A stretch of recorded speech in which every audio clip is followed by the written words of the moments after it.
Did you stab him at all? Once, twice, a bunch of times? I'm a horrible person. This is Christopher Austin, who stabbed to death a celebrity hairdresser, Fabio Cementilli. She's gonna get some money. We're off. We're good. I was like, oh, okay. Cool. I don't know what happened with me, but I just did what he said. She said he's in the house. Okay. On January 23rd, 2017, Fabio Cementilli was stabbed to death on the back patio of his Woodland Hills home while sipping wine and smoking a cigar. Prosecutors alleged Austin conspired with Fabio's wife, Monica Cementilli, and her lover, Robert Baker, to kill Fabio as part of a scheme to pocket his $1.6 million life insurance policy. Monica tipped off Baker that her husband was home alone, then left the front door unlocked and went shopping to establish an alibi. Austin flew from Alaska to Los Angeles on a ticket paid for by Baker, received a hooded sweatshirt and a knife, and ran up to the house with Baker. During the attack, Austin held the victim down, covered his eyes, and stabbed him once in the neck. In the end of this interrogation, you will find out the conclusion. I'm really sad that I'm here. I understand, and to be honest with you, it's not the favorite part of our jobs. I Okay? understand. I can tell. Especially people that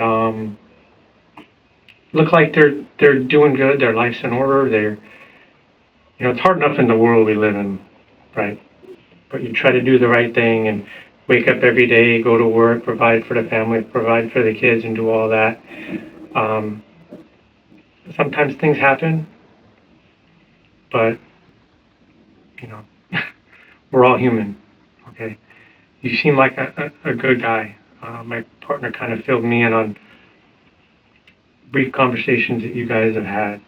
And I think I could speak for him, we are all about respecting people. That's a huge part of our job. We don't know you, right?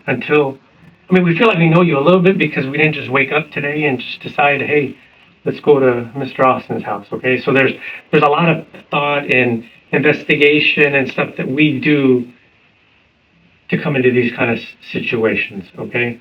So we give everybody the opportunity to be truthful with us because that's something we kind of hang our hat on, as being truthful people. We're honest people that are looking to do the right thing because we have a job, it's in our nature, and it's what we truly believe in, okay? So I know you're upset being here, I get that, and there's really not a lot we want to talk to you about. We know what we know, okay? We're not here to you, okay? We give everybody the opportunity to talk. That's what we'd like to do with you because it's the right thing to do, okay? And I don't know if you've ever been in a police station before. Mm-hmm. You as in this position. Mm-hmm. Okay. As the person standing there to help. Okay, so you're kind of on the other side of what this is, but you have an understanding of how this dynamic is. It's not you being in a police station and us being detectives who want to talk to you about some things. So may I say something? I truly do understand that you guys are here to do a job. We are. I really do. I also understand that it's my understanding that you're here for a reason. Of course. And because you don't, like you said, you don't just, hey, I'm going to get you today. So I want to get home to my girls. Do whatever I got to do to get home to my girls. Okay. So. It's what matters to me most. 100%. I'm a father and husband. We both got that. So there's nothing higher in my life than my family. Okay. Family and faith are the two things that I hold near and dear to me. Okay. So maybe that suits my profession because I want to see the truth, I want to see honesty, and I want to see the right things done. Okay. The suspect makes a statement that will echo throughout the entire conversation. He identifies as a father and husband first. Not a criminal, not a suspect. This is not just sentiment, it's a strategic anchoring.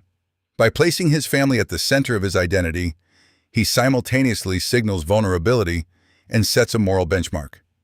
Any admission of guilt will now be measured against this core value. Psychologically, this is self-preservation wrapped in sincerity. A man already negotiating his own redemption before the facts are even on the table. I want you to be honest, and I want you to trust that we are here because we want to do the right thing, okay? So let's have a conversation because like you said, you got things that are important in your life, right? There's nothing more important than the people you keep talking about. Those are the two people at home, right? You assured me that. What's that? You assured me Absolutely. they're safe. Yeah, absolutely. I just take your word for it. We made family and kids, we don't, that's not something I'm gonna BS you about, okay? So like I said, we wanna have that honest conversation with you because I think you have, well, I know you have a voice, and I know you have your own perspective, your own position, and you can only answer for you, okay? I'm responsible for my actions, and I'm responsible for what I do. Can't be responsible for everything that this guy does, right? So I'm a man, I'm gonna speak up for what I know. I did, I thought, I saw, all of that, okay? That's all we're really asking for from you, okay? I'm sorry? We're here because we want to talk to you, Okay. okay? That's what we want to do. And obviously this date probably sticks in your mind for various reasons, right? Your birthday was 3 days before, right? Right. But something happened in your life that we want to talk to you about because it impacts you today. I know that. 100% know that. Let's start off real easy by, do you want to pull that book out or no? Yeah. Gonna show you some pictures. I need to get closer. I'm sorry? Do I need to get closer? No, we're not worried about you too. Okay? This is, And I will tell you pretty much everything that we ask you to kind of know the answer to. Right? Like, I mean, obviously I knew your name was Chris Austin, and I knew where you lived, and I knew who your wife was. You are background, obviously. So we know who that is. You know who that is, right? But obviously we try to gauge people's honesty by simple stuff, right? Yeah. Because if people lie to us about simple stuff, chances are they're going to lie to us about the big stuff, right? So, what do you know him as? Who do you know him as? I know him as Okay, and his real name is? Rob Baker. Right. Now, you know where he currently is, right? As far as, is he walking around the streets, or is he's incarcerated? No, to my knowledge, my mom called me and told me he was locked up. I was like, oh. How long ago was that? A few years ago. Okay. Actually. So closer to the time of the crime versus 3 weeks ago, Yeah. right? Okay. Yeah. you call him Unc. Is he your blood uncle? No. Okay, so what's your relationship? Like, Dad's childhood friend.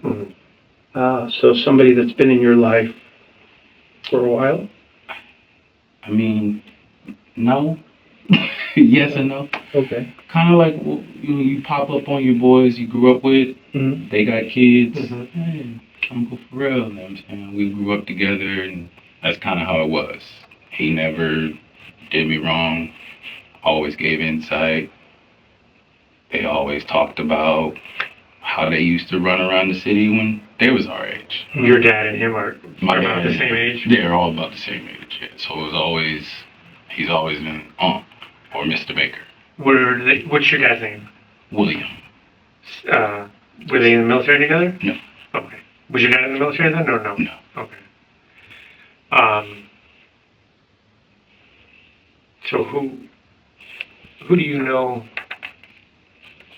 How do you know this lady? I don't. You recognize the face at all? Not really. Like, who is she? Well, I mean, I've seen her before, but I don't like really, where do you think you've seen her? The gym? Down in, The gym. I remember I went to go visit, and she walked by and they talked. But he's had a lot of women, so Yeah. I don't really, no, but I don't even, just a little bit, dive into his escapades of who these people are. I He mean, never offered any information about her to you, or boasted or bragged or anything like that?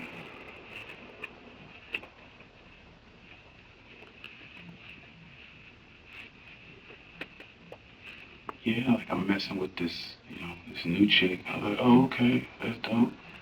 How is she? She's cool, but we'll see. Got another one on the side, so that's just how he's always been. Okay. you don't remember her name or anything like that. Okay. Now, would that, when your first meeting with her would have been around the time of this thing? I mean, before, obviously before. Probably before. I mean, it had to be. Yeah, it's before.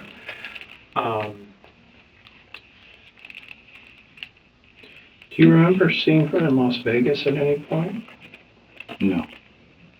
Did you ever travel to Las Vegas with Rob? Yeah. Was it a regular thing, or? At the time, yeah. Yes. Okay. Yeah. So what I'm doing is I'm not trying to lie. I'm. Understand. We're asking things that happened a long time ago. Yes. So perhaps us bringing it up will refresh your recollection, I guess, of events. And like my partner said, there's things that we are asking that we may already know the answer to sort of see how honest you're being with us. Yeah, I understand. At the time when I was going back and forth to Vegas, it was a job. What were you doing? I was a personal assistant. To whom? To Rob. Oh, okay. What? I got there at 19. What's that? I got to him at 19. Okay. How long did you do that for? For him? And personal assistant? 2-3 years. What was he doing that he needed a personal assistant? He was a manager in the adult film Okay. industry.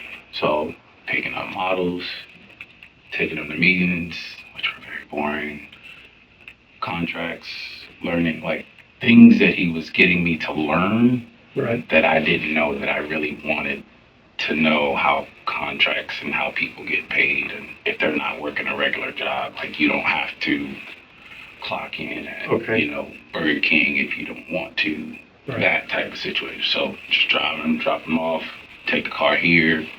Hey, we gotta go to Vegas tonight. I'm gonna go to a meeting. I was left alone like a lot. The detective asks what he did for a living, and the answer pulls back a curtain. The suspect was barely 19. Here we see the grooming power of an older, influential figure, Rob, who gave a young man access to a world of money, adult content, and moral gray zones. The suspect speaks calmly, almost clinically. This moment is key to understanding how ordinary people can be slowly desensitized until violence becomes just another task on a to-do list. So you're 19 when you start doing this. You're living in LA at that time? When you're here as a personal assistant? Both Vegas and LA. Okay. And he was living where at the time? Both. Both? Okay, so that was how long did that last where you were living in Vegas, living in LA? It depended. Like, at the time he was married, so, she'd go down there, I'd go down to help, we'd do some business there, we'd have to drive back to LA, he had a business there. A lot of sleepless nights. Okay. What about fast forwarding a bit to 2015, 16, that time? So that you're well past 19 at that time. Yeah, well past 19 at that time. Right. Living in Alaska. Yeah. I would go back to visit, check on him, help him with the business. I do remember going back to visit, hang out. Okay. So in July of 2016,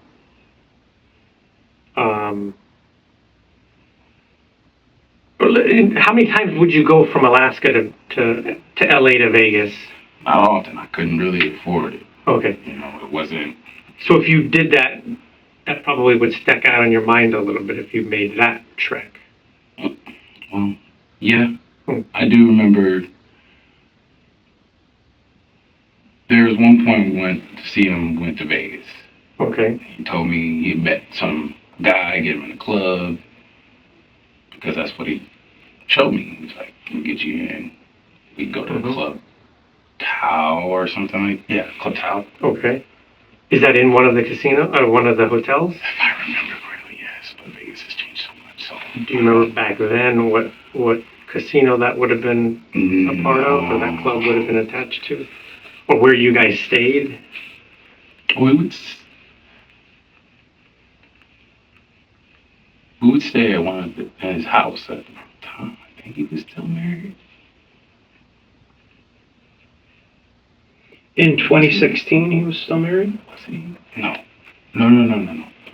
No, I think he was staying with somebody is what he told me. Okay. So when you went and visited in that time in Vegas, you didn't necessarily stay at one of the casinos or hotels, you would have stayed with him. With him. Wherever he was staying. Now, was he staying with a male friend or was it a female? Never saw.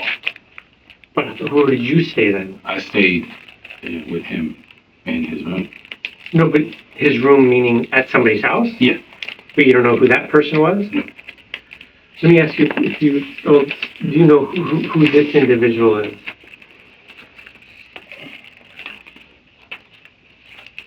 I'm just going to put a 3 on the bottom. This one I've been putting numbers. Yes. And you know him as what? Bird. Another Unk? Bird? Okay. Bird. You know, what's his government name? Alfred. Last name? Birdsong. Right. Hence the bird. Okay. Was he another family friend of your father's, or? So what drew the endearing term of Unc for him? How close they seem to be. So They I call who? you Unc. Robin. Bird. Bird? Okay. Okay. So they started military together. I was like, all right. I was like, what do I call you? Mr. Birdsong. He just called me Unc too. I said, okay. So he was a military guy with Rob? Yeah. Okay. I met him at 20. Okay. I met him. Yeah. And maintained contact with him? He's older, so Yeah. he lost his wife, so I would do like text messages, just checking in. Okay. You all right? All right. And we'd catch up. And So is that who he stayed with during the time you were in Vegas? Yeah. Yeah. Anytime we go to Vegas, we go to crash at Uncle Bird's house. Okay. But you don't independently remember going to Vegas in, like my partner said, in July of 2016 with Rob and meeting that female? No, I don't remember meeting her. I met her. I don't remember meeting her in July, not in Vegas. I remember seeing her in LA. Other than meeting her at the fitness place, do you remember meeting her in other situations?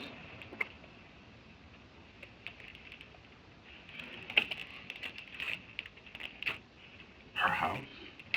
Okay. Now, describe the house, like where do you remember it being? Was it in the hood or was it somewhere nice? It was dark when we went there. Parked on a hill. Walked through the front door. She had dominoes. It's like, hey. Nice house? My nephew. Seemed nice. Anybody else there when you guys went over?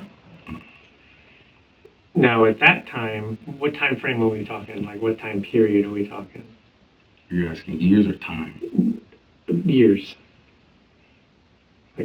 Like a general year. Let's say we're using your birthday in 2017 where some stuff happened. Before that, how much before that would it have been?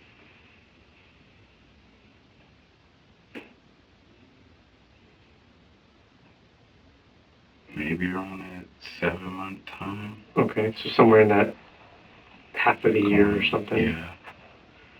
And at that time, Rob was still referring to her as like one of his girls or something like that. I didn't ask no questions. So you didn't know I didn't know what the extent of the relationship was. how were they? Yeah, how did As they an interact with one another? They talked. I mean, okay, you're a smart guy. Yeah. Part of your job is seeing people and how people interact, right? They talked like across the counter. They talked like, the little giggles. It's like they talked about the gym that I recall, and then I remember blanking them out. But what I'm getting at is, did it seem like a business relationship or like a personal? It seemed business at first. So what would the business be of inviting two gentlemen to her house? My business. But you're there. I was there. Right. But I was there, just there. He took me with. Like, hey, go introduce you to somebody. And like always, I really, okay. You said business at first. Did it in your mind change from business to something else? It seemed a little like, oh, they about to, do a little kissy here and there, but to what extent? I don't know. Okay. I mean, so let's fast forward to, we're talking July. All right. Yeah. With the Vegas stuff, and then introduced to her and this stuff, and then in January of 2017, you take a trip to LA, right? How did you decide to take a trip to LA? What sparked it? It was my birthday. Mm-hmm. Uncle said, I want you to come out. I said, okay. Okay. Say what was in store for you, or going to do this or that, or what was... Not really, just come hang out. Okay. He did talk about, business. He was staying with somebody else at the time in LA. Mm-hmm. He said it was a friend. I was like, okay. And so we hung out there. Okay. So, do you remember what airline you flew on? Alaska. Okay.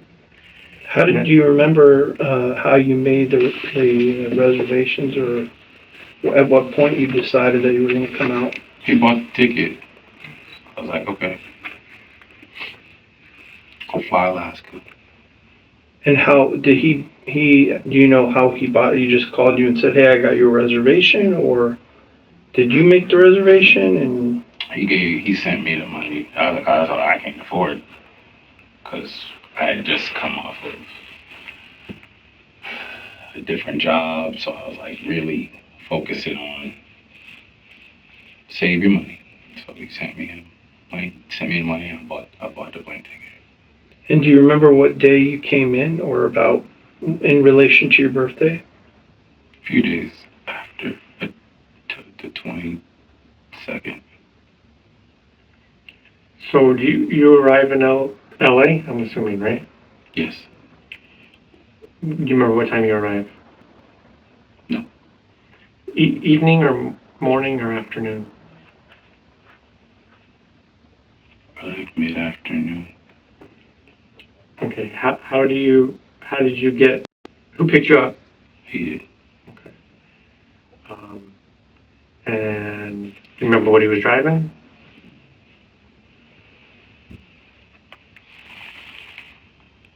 No.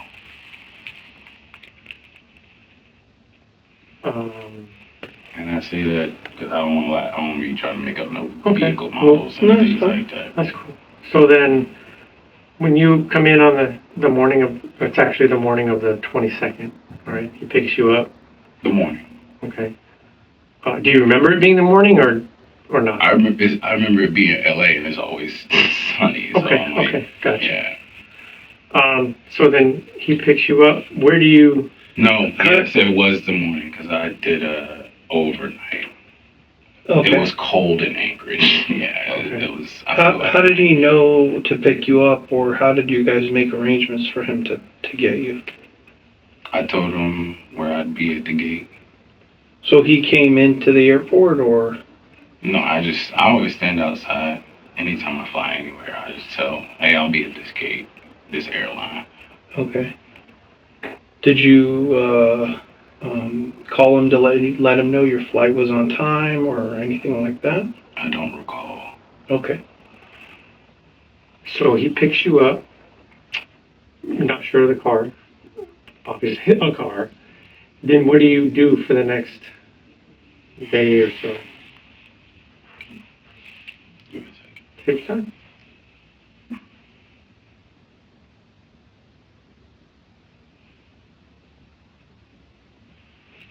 I think we go back to the apartment he was staying at.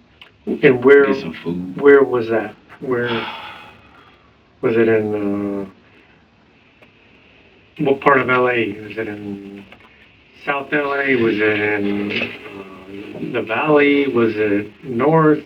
I want to say he's not the valley, I don't think. Okay. It's hard for me to remember. Okay. So you go to an apartment. What you believe is apartment. Do you remember who his roommate was? Was he who he was staying with? Or? All I remember is he worked security. Rob worked security, or No, the roommate? Roommate. Roommate I don't worked think I security. ever really ran into him at Okay. So do you stay the night? You said you guys got some food or whatever. What did you guys do for that first day? I watched TV. Okay. Caught up, watched TV. Okay. Now, what was the plan for? I mean, you to come down for your birthday. What were you guys going to be doing? Hang out, hit Hollywood, shoot.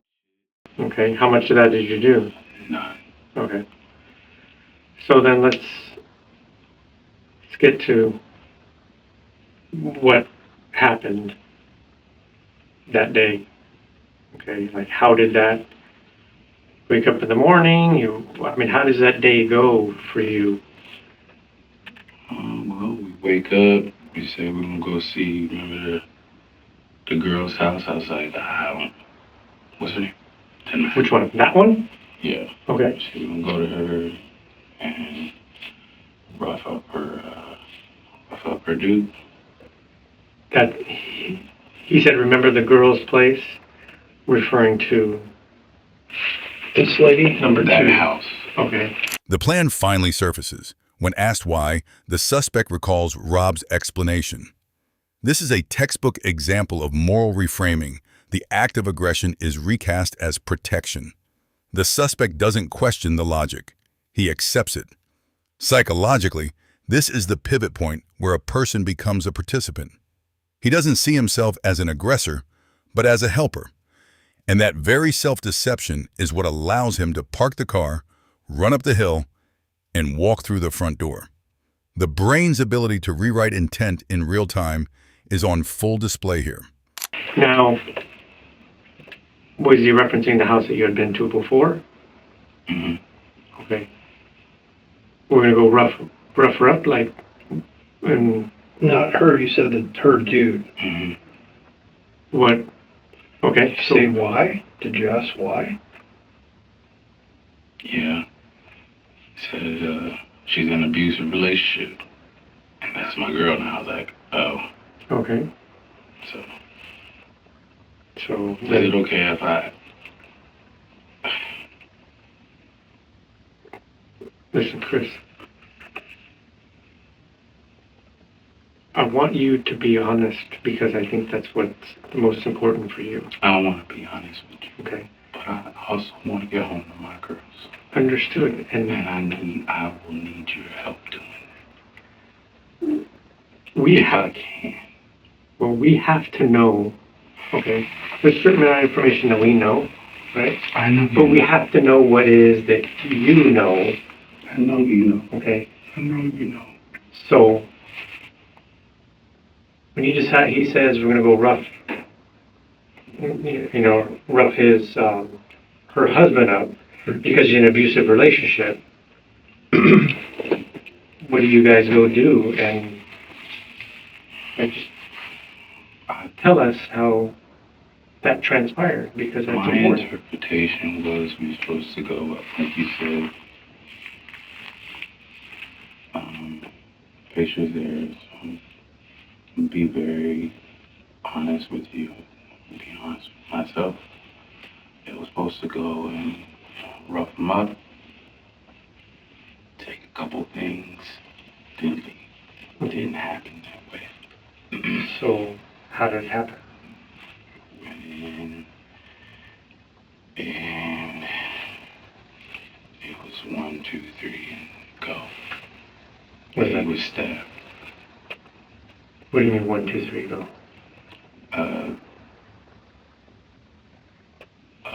Rob counted. He was like, "You better go." I was like, you better go. I want you to go. He went. I lost everything after that. If I'm straight up, I don't know what happened with me, but I just did what he said. But what did he say? He said, "We're gonna go get this." Okay. So 1, 2, 3, and we go. And then what does that mean, go, though? You did what? We You went to didn't hurt him. Well, I wasn't just hurt. Yeah, I know. So, what do you see Rob doing? Held him down. What's that? Held him down. Rob held him down? Definitely. Mm-hmm. Once, twice, a bunch of times? What do you remember? Twice.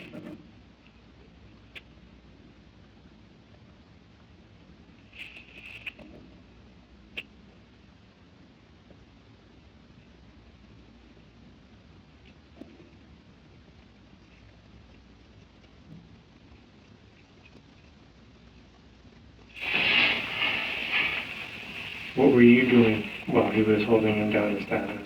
Held him. Where are you holding him? Say again?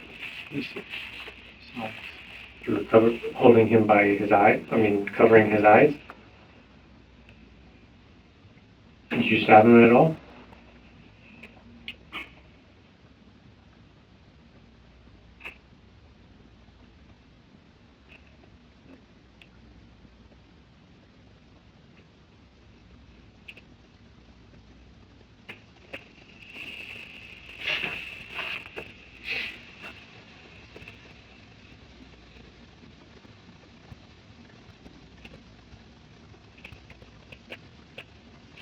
I know this has been weighing on you a long time, all right? But it's important for us to know. But from you is what I'm asking for.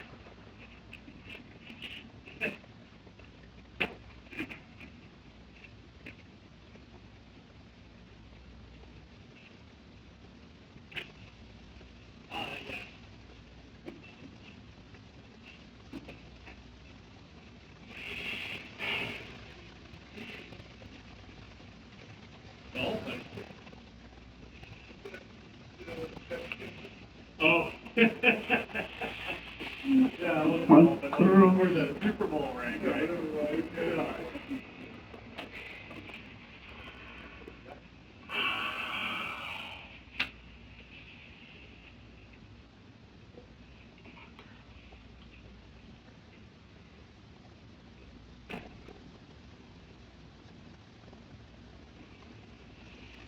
How many times did you stab him? Was that once? Where?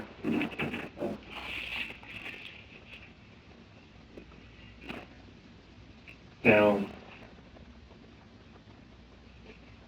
you go in the house as well, right?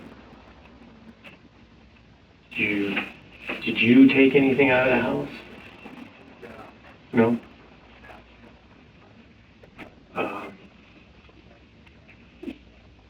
Whose idea was it?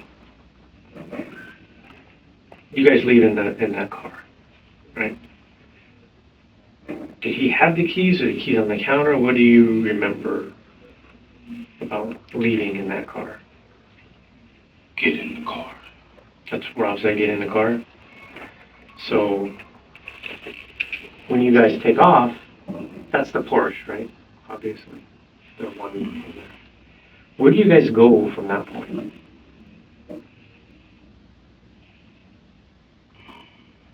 You're asking me to remember like streets and stuff. No. Generally, did you go into the neighborhood? How did you get up to the neighborhood? And you didn't walk from. You walked from Rob's place all the way to there? No. I mean, that's hills and stuff. Yeah. That's not. How did you get?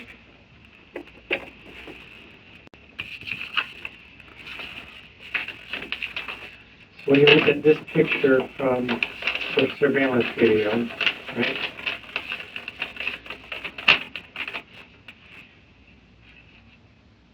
You guys are running up the driveway.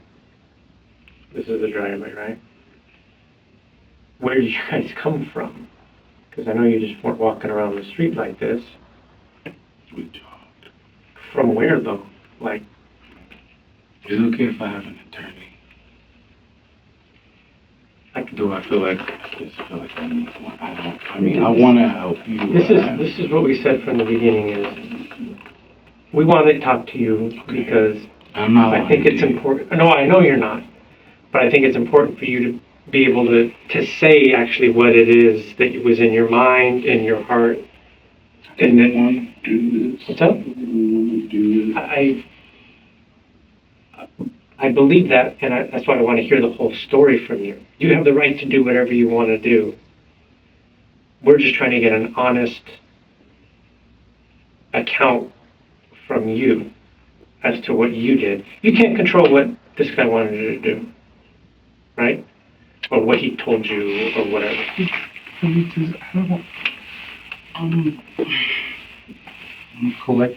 Can I collect myself? Yeah, have some water. I mean.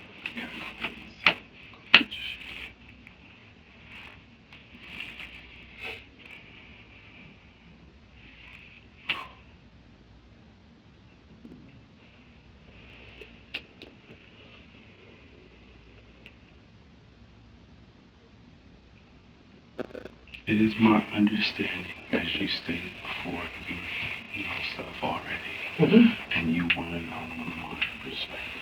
Of course, we want to know.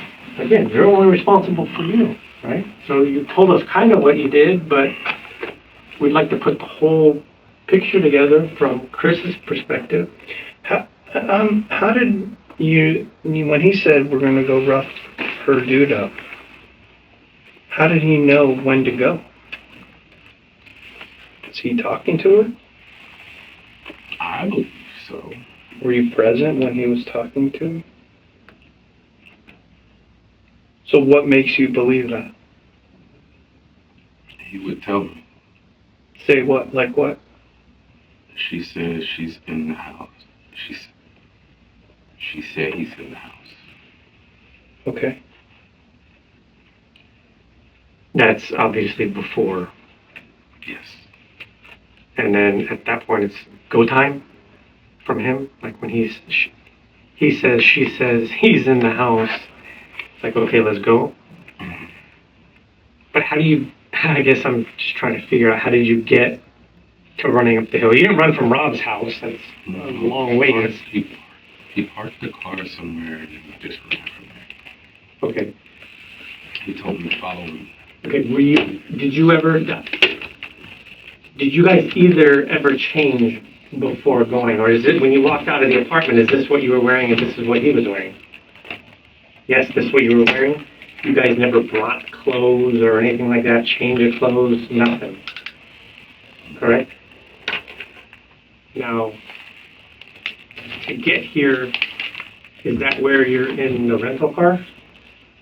Do you remember what the car looked like? Mm-hmm. Was it in these? No. This one? What is it? Oh. What is it? Like a Versa note? No. Versa? Well, let me ask you this. Shortly after, well, when you leave in the Porsche, obviously we know Rob is driving and you're in the passenger seat. Does he drop you off at this car? Mm-mm. Where do you go when Just you picks leave? me up. He dropped me off. He said, get out. Where? I just ran. Where? In the neighborhood. How far? Just, Like, do you get to the majors? the major. Major streets? Or is it all residential where you get out? Like a residential. Well, he just Next dumps to a you out tunnel. and that's how he leaves you? Yeah. So then how do you get back to this car? He picks me up. And picks me up. And In that car? I think so, yeah. Okay, so when you dropped off in the neighborhood, you're not, I'm on foot. okay, and you're not in a car until he picks you up again and takes you in likely this car.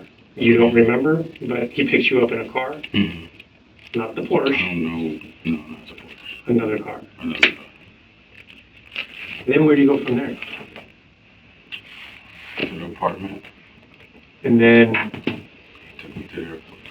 well, in between that, you're stopped in this car.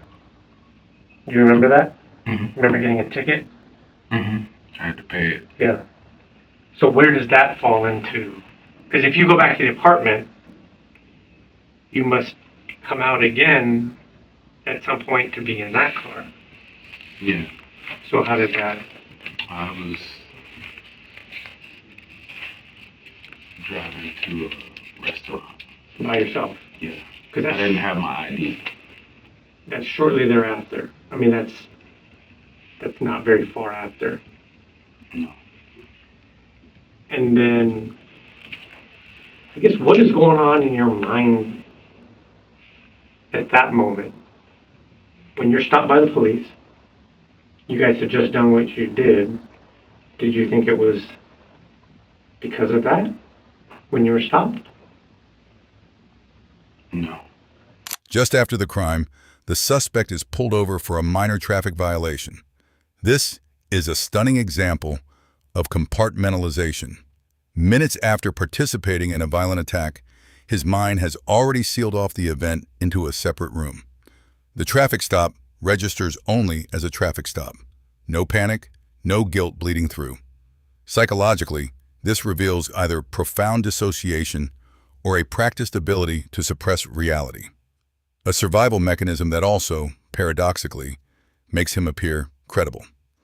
He isn't lying. He simply isn't connected to what he just did. You did not? I didn't use my turn signal. No, but you I didn't forgot think. LA is very particular about Okay. But, rules. okay. If I remember correctly, you didn't use a turn signal. But you got a ticket. I remember getting the ticket. And then you had said he took you back to the airport. Did he take you to the LAX or did he take you somewhere and then you... How did you get back to the airport? Dropped off at the bus station and took me to the airport, the shuttle. The shuttle. Okay, so you remember buying the shuttle? You remember buying that? Buying the shuttle from the flyaway down to the... I didn't think you had to pay for it. Like if you go to the airport, like they just pick you up. But I think, yeah, if I buy it, I bought it. You take a shuttle and then you go... You get dropped off at the terminal. Now, when you go to the counter, you weren't scheduled to leave at that time. Do you remember that? Mm-hmm. What was going on? I mean, I kind of know the answer, but I'd like to hear from you. Like, you weren't scheduled to leave till I think the next day, but you decided to go, and you left that same day. Doing as I was told. Just leave, change your ticket, and leave. You were told that by who? Rob, get out of here. That's what he told me. And then you do that. Were you angry with him? Very And how did that go? The conversation went,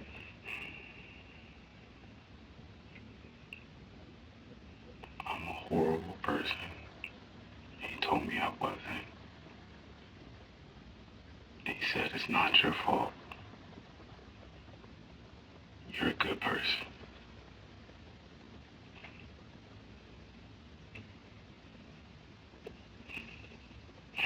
And I was so mad, so mad. I'm hurt that I'm here. So did you ask him, like, how did we go from, hey, we were going to rough this guy up, to, was there any conversation about why it turned into what it turned into? No, sir. After this thing was over, did he have any more communication with the lady? I don't know. He never said anything to you like he did before when she said he's home?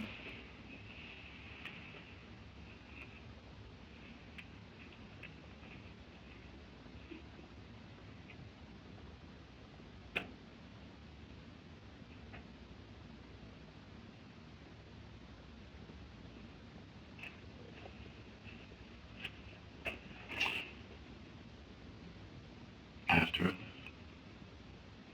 Or, yeah, after. I guess at any point after this thing happened, what was the communication involving her? it's my understanding that what was his communication with her. Is that what you're asking? Because you had said before to my partner that she said to Rob, he's there, and then you guys went. That right. was the message that I received From Rob. Okay. Were there other conversations in that vein of Afterwards. afterwards? To let it, to, I don't know, to say what had happened or anything of that nature.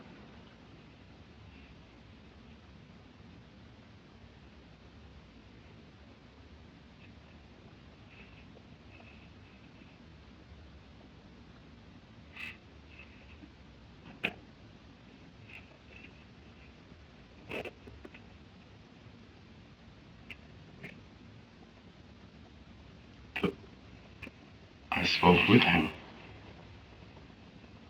briefly. He said the police are there. I was like, okay, why are you there? Something along the lines of, I got it. I was like, okay.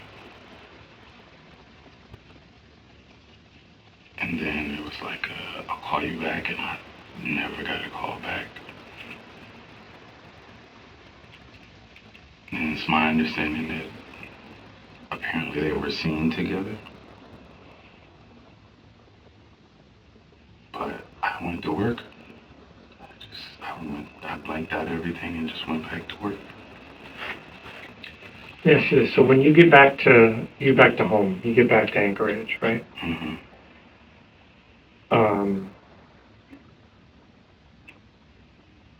You end up. Let me ask you this: do you ever tell Chloe any of this? Does she know any of this? Does she know what happened when you flew down and why you came back so quickly? You never told her. You had to be pretty distraught over what had happened, right? Very. Did she notice that? I don't think so. We worked opposite schedules at the time. So this is not something that's ever been discussed. No, sir. Now, I mean, we talk about it in the context of the shows that we watch. what's that mean? Like the what ifs. Had you ever seen a show about this case? No. Now, obviously, when you get back to back home, you still have communication with Rob.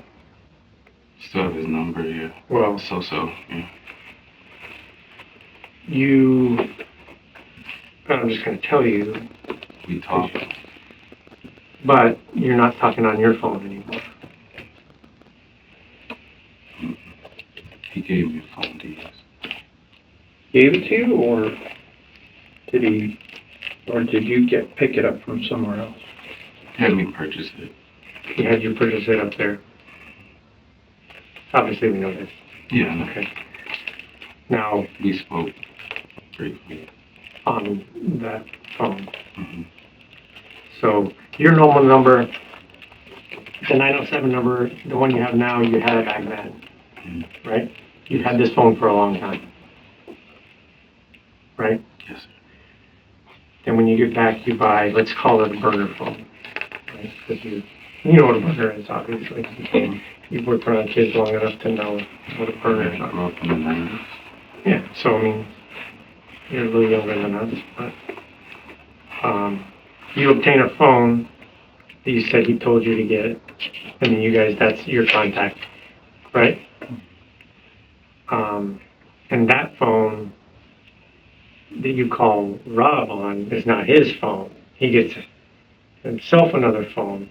Is that correct? That's what he told me. Okay. But you're not calling his normal number, you're calling another number now. So your communication with him. We talk, Mm-hmm. but it's like, it's brief. Okay. But you talk a lot. You know what I'm saying? What's that? It's in between. The frequency Yeah. is high. Yeah.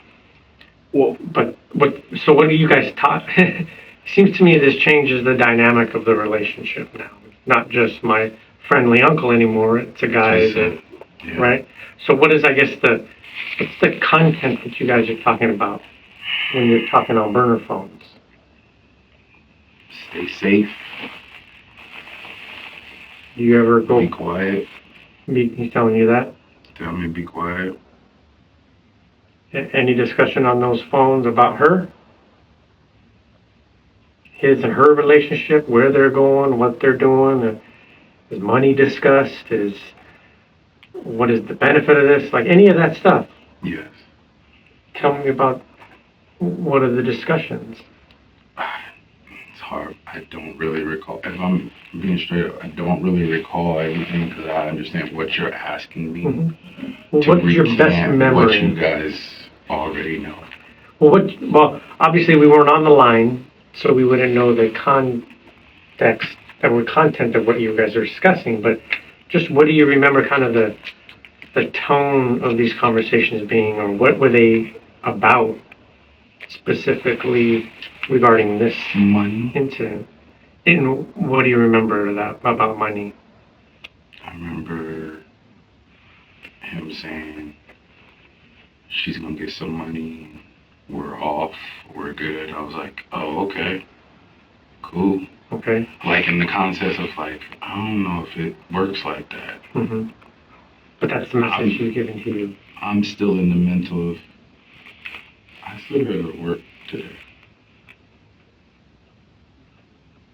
I have to go to work today, with kids, Mm-hmm. and I gotta deal with this participation Mm-hmm. that I Did he ever get money? don't know. Did you ever get any amount of money from this? He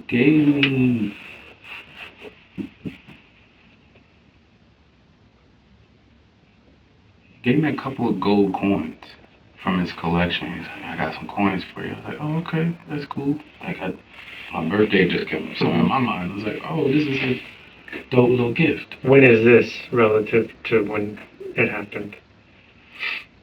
Right before I left. Right before you went back? Mm-hmm. So that's the day of, right? Mm-hmm. So he gives you gold coins as like a, Little gift. they say, And he said, you know, as he always did when I was younger, here, take this. no questions asked from you? I was like, okay. The suspect mentions a reward. He frames it as a birthday present. But the detective's pause tells a different story. Gold coins, given right after the attack, are not a gift. They are payment, and the suspect knows it. Yet he has already repackaged the transaction into something innocent. This is the final psychological layer, rationalization after the fact.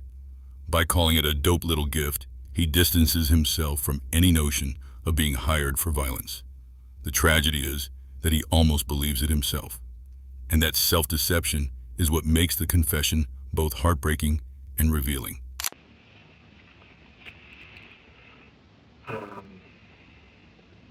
What happened to that phone?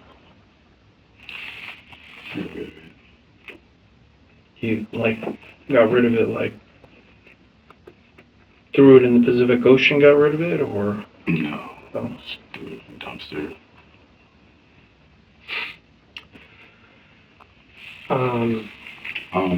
May I? What's up?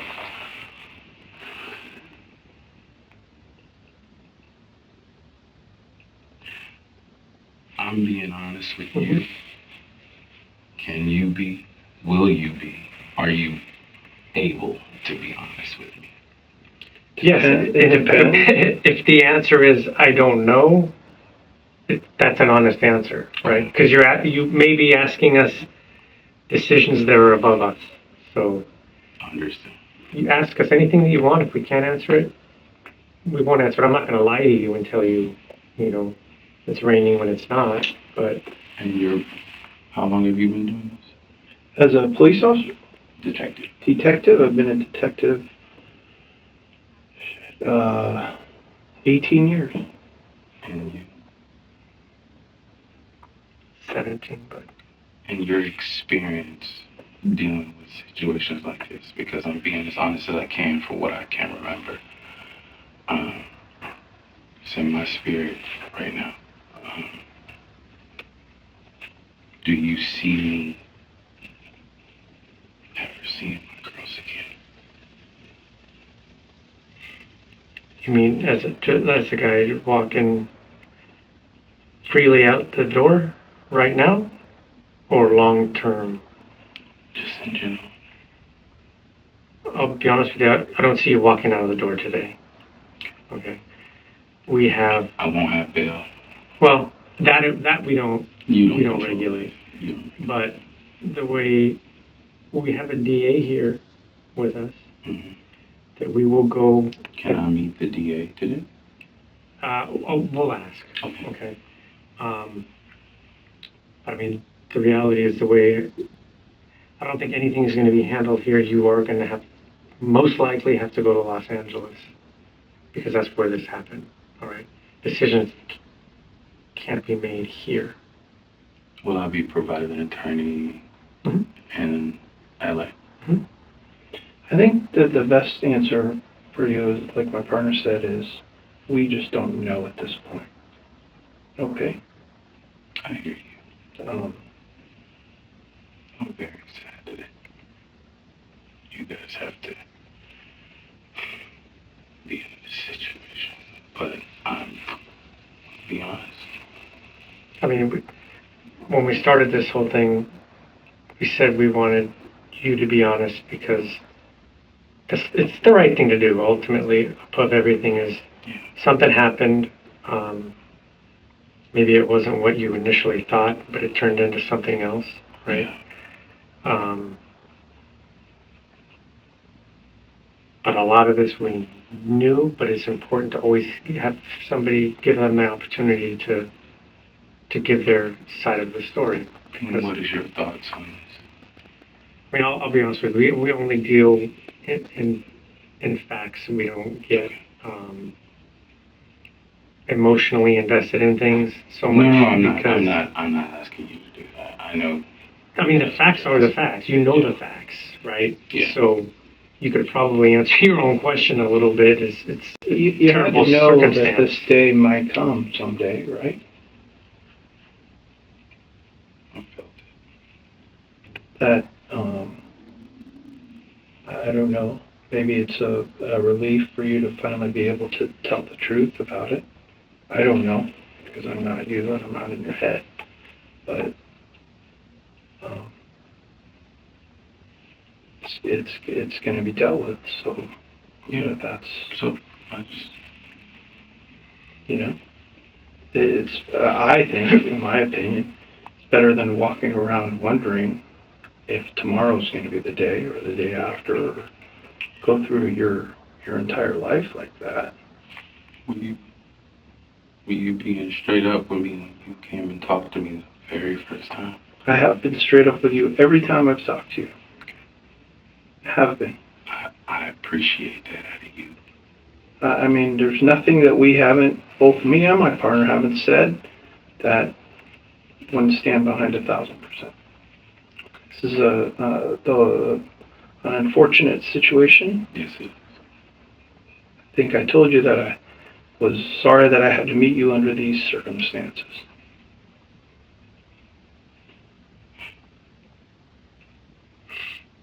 Can I see my wife? Look, Let us make a couple of phone calls and talk to a couple people. If you want to sit tight here for a few minutes, let's go out. This is not our station, so we're not like terribly familiar with Vancouver. So stand by for a minute and you find out what's going on out there. If they're I cleared from there.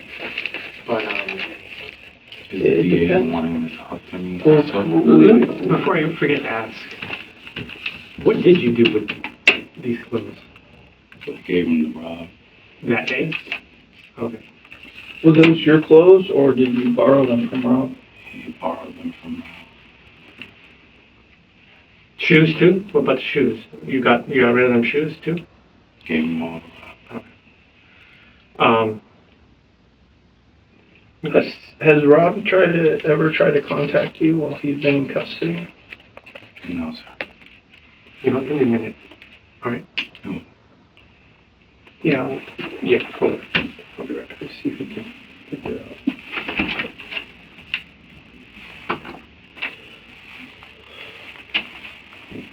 What do you see?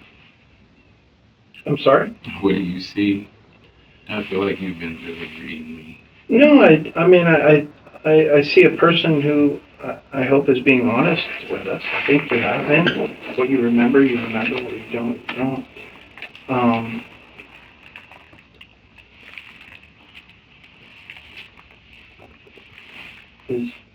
It's just a tragic set of circumstances all the way around. That's the best way I can sum it up. Yeah.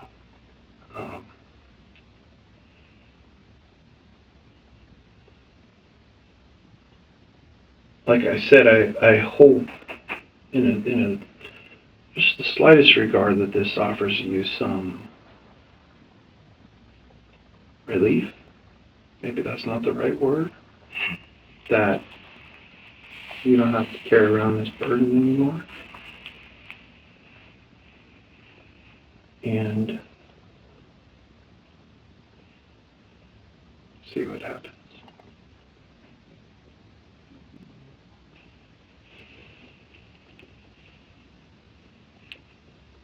Will I be able to even talk to or see my wife today at all? Yes. Am I? Yes. I mean, we'll work on seeing her, but certainly you'll get to talk to her. That I'm not gonna. Okay. Yeah, certainly. Again, we're not here to do anything but find the facts, and I'm not here to create problems for you. I don't like that part of my job sometimes. Yeah. But certainly you, at minimum, will be able to talk to her. There may be a possibility we'll be able to let you see her. I don't know. We are visitors here, so we have to adhere to the rules that they have here. And I understand. certainly we can ask and see what their response is to that.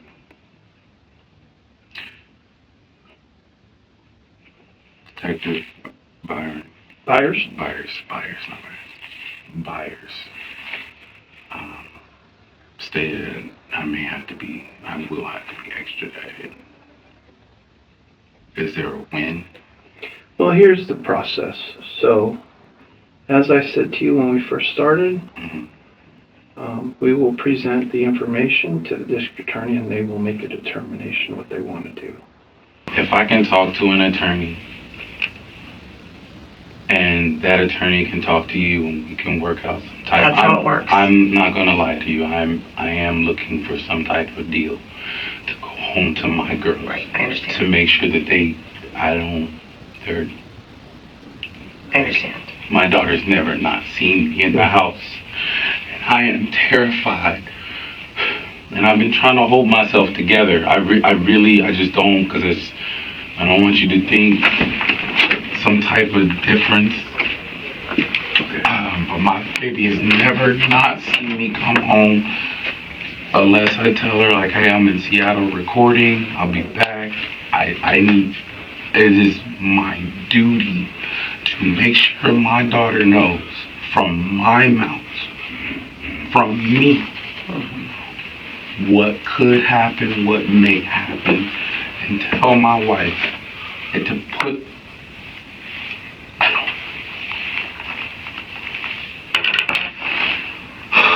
come on, Chris, get it together, talk to the people.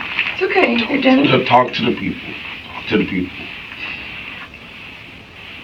I think we understand. I think we understand that no one or not.